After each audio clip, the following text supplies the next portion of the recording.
J'ai connu Ba Mamadou en 1991, quand il est rentré en Guinée, au moment où il écrivait sur le régime de Lansana Conté. J'ai rencontré Ba Mamadou pour la première fois et en 1966. Il était venu chez son ami, paix à son âme, Karim Fofana. La première fois que j'ai rencontré le doyen Ba Mamadou, c'était aux alentours des années 1982-83. À l'époque, étudiant à Paris, avec un groupe d'amis, on avait créé le Réveil africain. Nous étions tous en Côte d'Ivoire où il était un homme d'affaires cette fois-ci, prospère.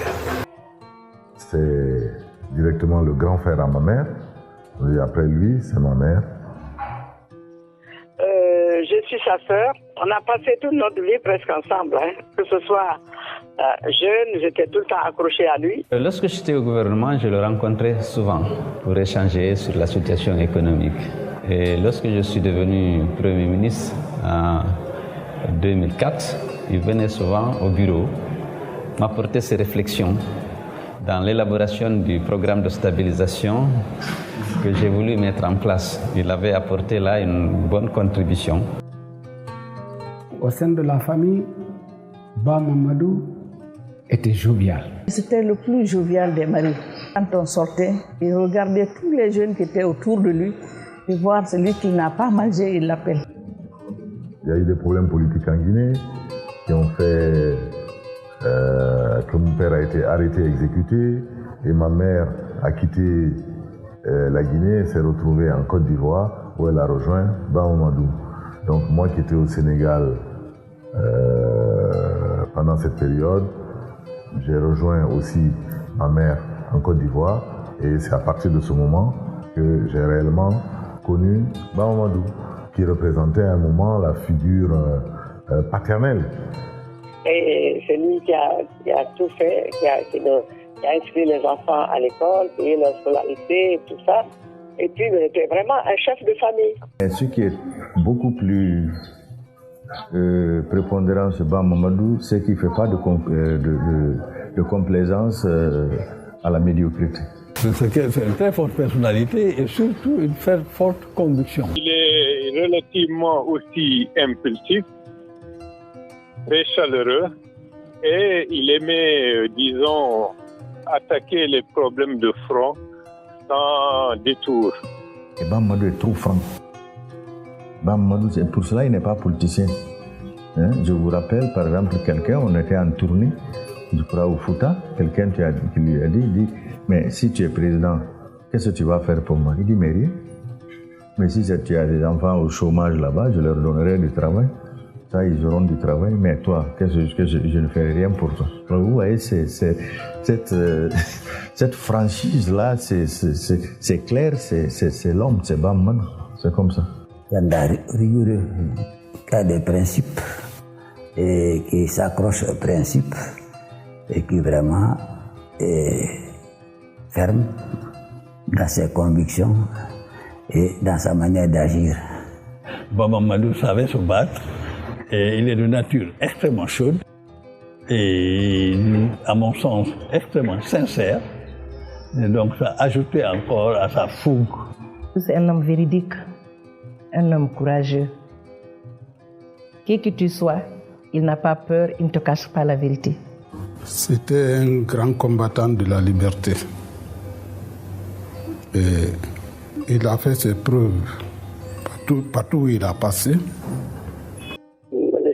Il était premier de la Guinée.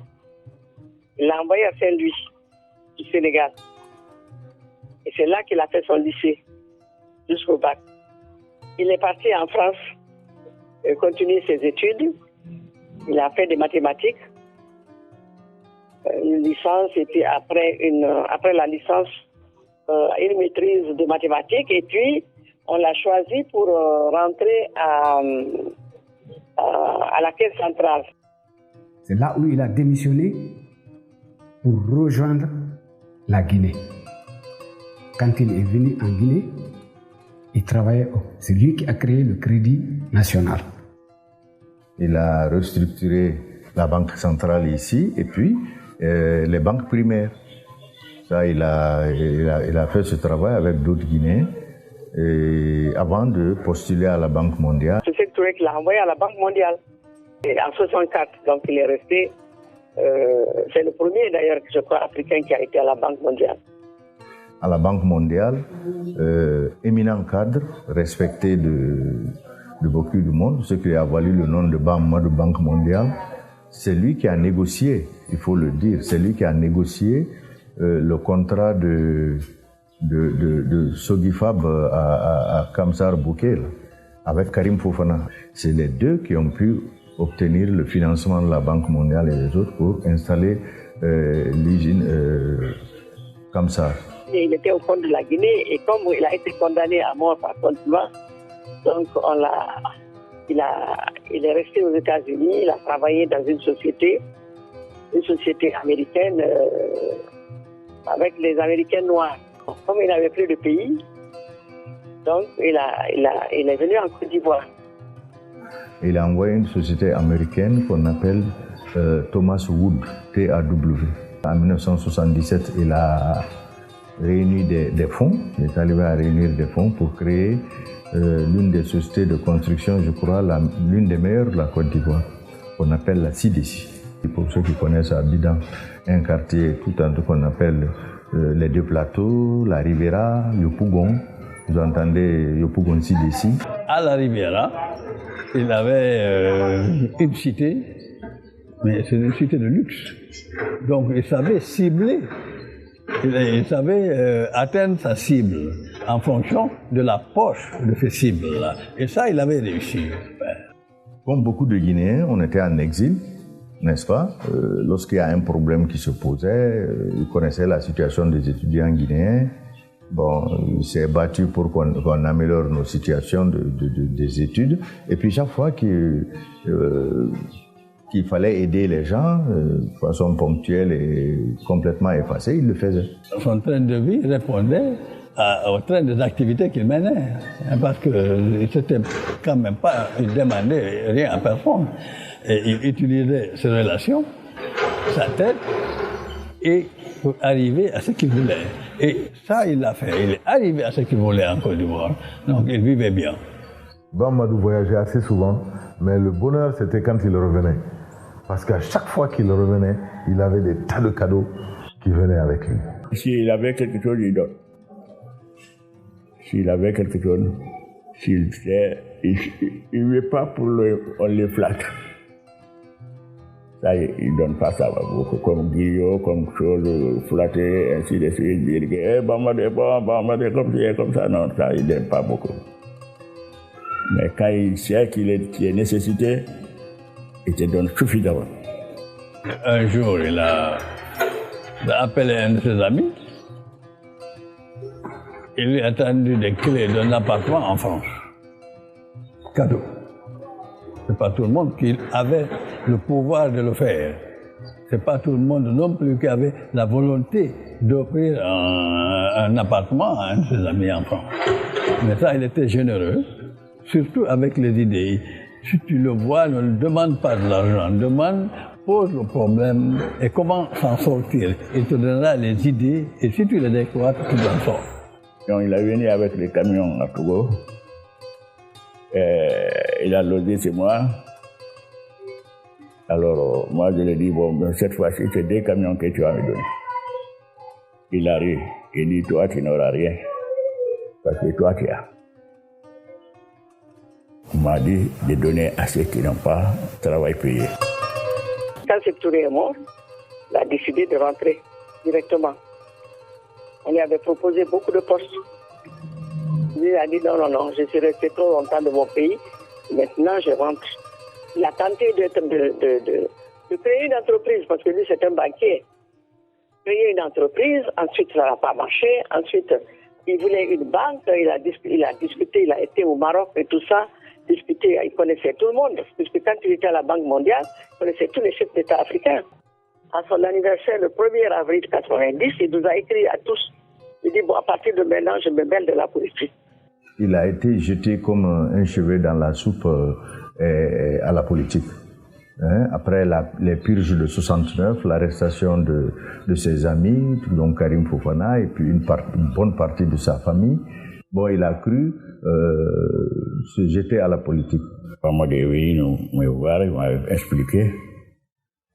Je lui ai dit, moi, les partis, j'ai peur des partis parce que celui que tu aides beaucoup au parti, c'est lui qui va te faire du mal.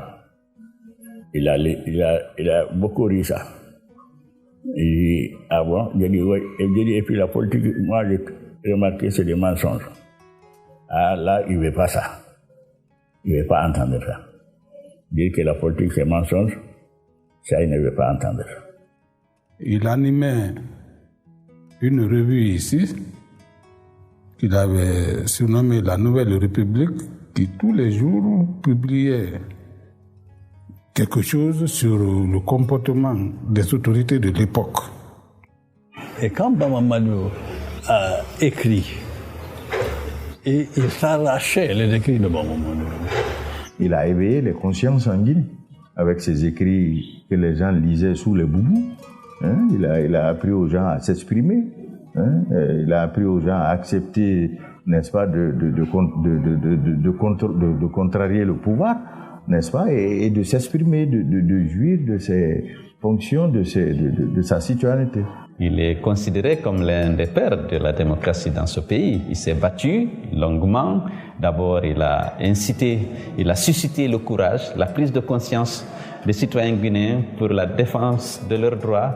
Sa contribution à la naissance du Lynx a été extraordinaire.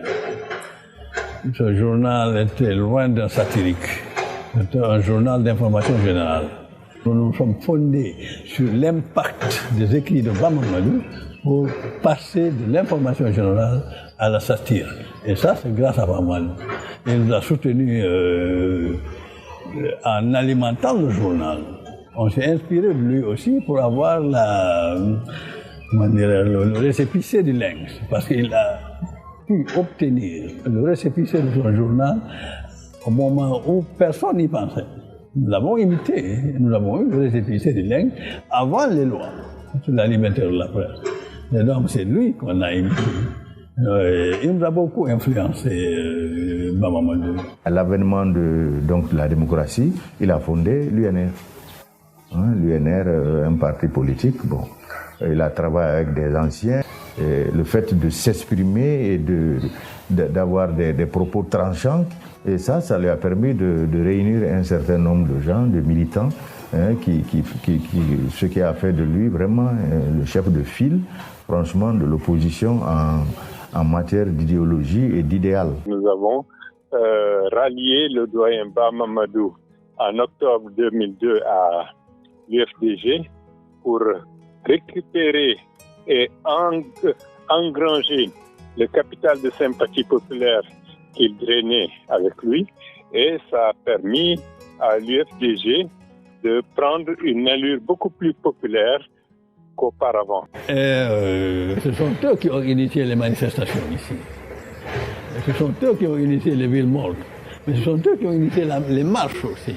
Une fois, ils sont retrouvés au palais présidentiel, à la grille du palais, en portail. Ils ont secoué le portail. Et l'occupant est parti jusqu'à les léger. Quand ils sont partis, Conté est revenu.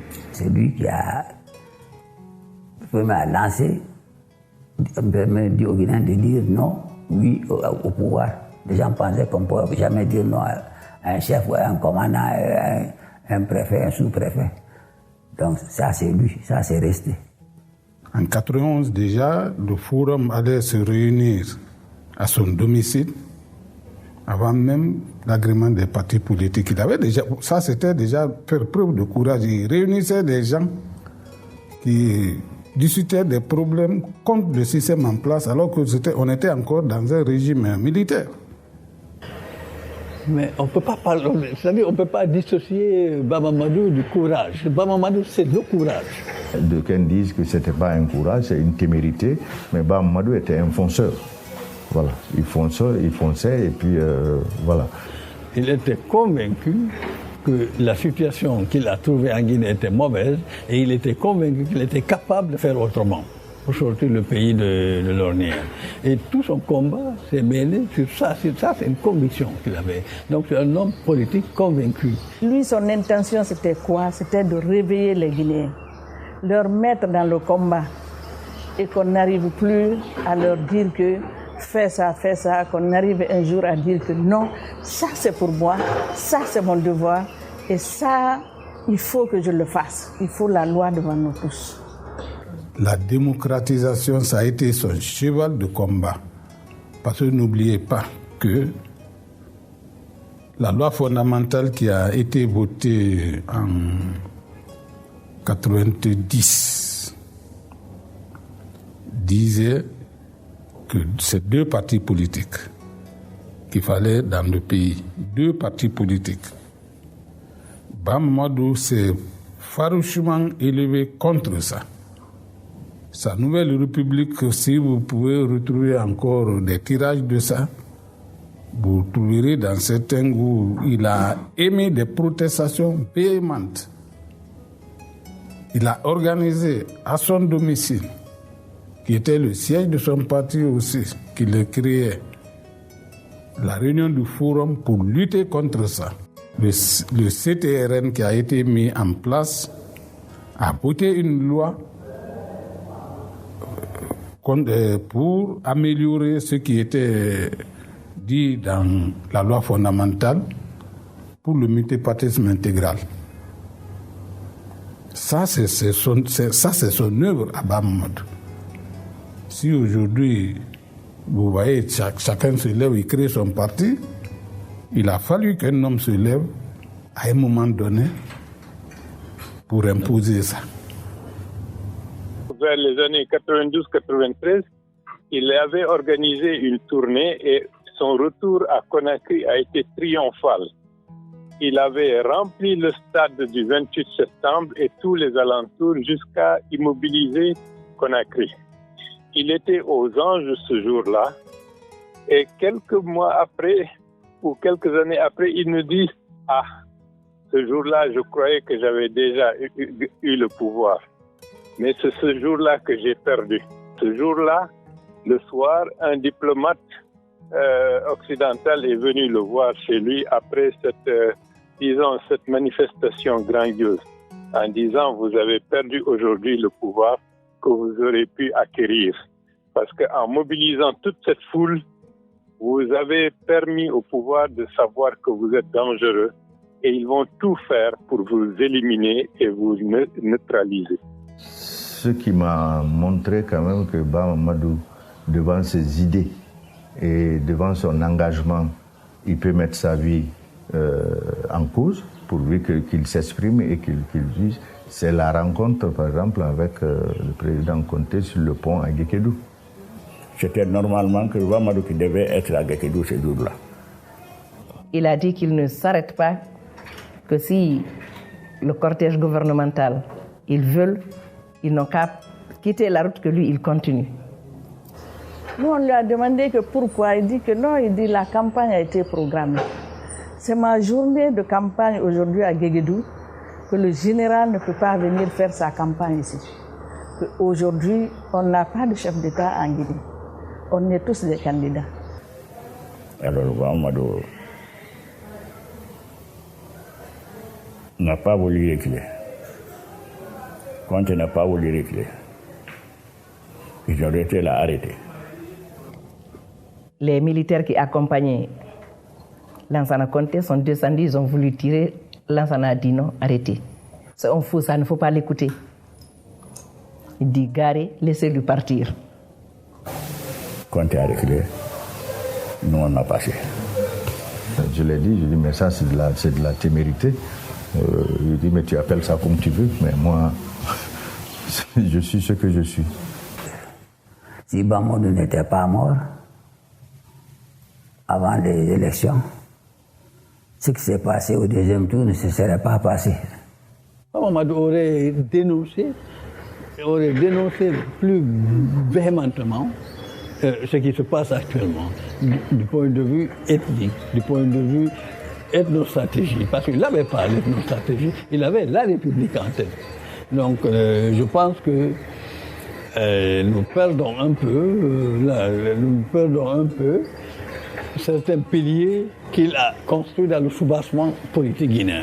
Bon, mais aujourd'hui, en 2015, on peut bien chanter que la Guinée est une famille. Mais alors, c'est une famille en débandade. Bamamad ne va jamais accepter que la Guinée soit une famille. Il tenait une république.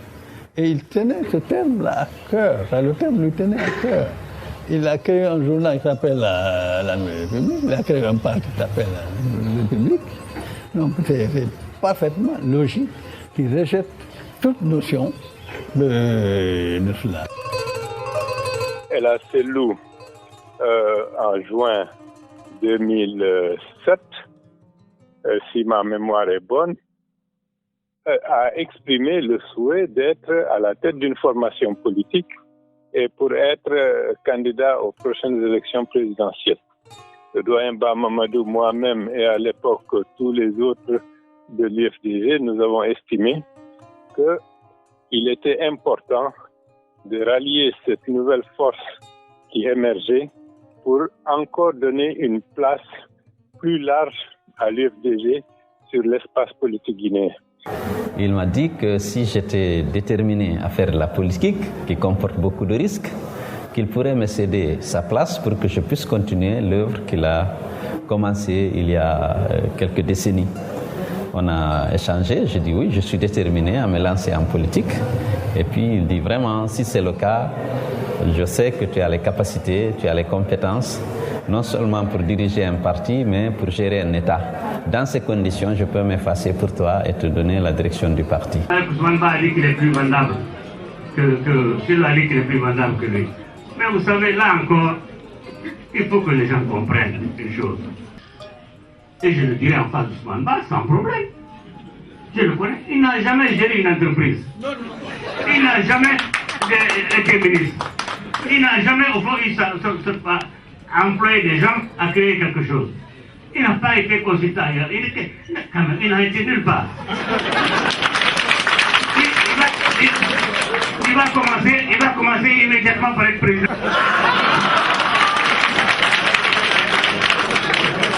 Et lorsque je suis devenu président du parti et lui président d'honneur, on a travaillé étroitement ensemble. Il m'a donné des conseils, il m'a encadré, il m'a prévenu des risques que je courais, des obstacles que j'aurais pu rencontrer. Il m'a dit comment il faut faire pour les conseiller, pour les éviter. Et donc il m'a, disons politiquement, il a contribué, si vous voulez, à ma formation en tant que leader d'un grand parti. Et ça m'a beaucoup aidé dans la gestion du parti et dans la résolution des problèmes auxquels j'étais souvent confronté. Sans prétention, que d'abord, l'héritage de Bamamadou, c'est moi. Député de Dinguiraye, il s'est battu pour Dinguiraye pendant longtemps. D'ailleurs, on me le rappelle tout le temps à Dinguiraye. Donc, c'est déjà un héritage qui est là d'abord lourd à porter. Et j'espère que je serai à la hauteur. L'héritage politique que l'on peut dire aussi, c'est la transmission de flambeau à Selou Dalein. Donc, on peut dire d'une manière qu'il a hérité d'un parti avec des gens de conviction. Bamamadou a laissé un idéal politique. Si on se bat aujourd'hui pour arriver à des élections libres et transparentes, pour parler d'élections libres et transparentes, même si on n'y arrive pas, c'est Bamamadou, c'est Siradio. C'est un peu Alpha à l'époque. On ne peut pas parler d'héritage. Il a fondé un édifice avec des piliers extrêmement solides, un soubassement solide. C'est ce soubassement que nous avons. Ce soubassement commence à s'effriter. C'est celui-là qui commence à s'effriter. C'est pas bon, il a laissé un édifice par là, il a laissé une idée par là-bas. C'est la base sur laquelle nous travaillons aujourd'hui. C'est ça l'œuvre de Bamamadou. Au lieu d'héritage, je parle d'œuvre parce que c'est présent. Il a été l'un des principaux politiques qui a contribué à éveiller la conscience démocratique en Guinée. Et les jeunes gens qui sont à Bambété et tout, qui se sortent et tout, ça c'est Bamamadou. Je pense que nul ne nie aujourd'hui la contribution qu'il a apportée dans l'émancipation politique des citoyens guinéens et dans la lutte qui a été menée pour obtenir la démocratie multipartite et la liberté de la presse en particulier.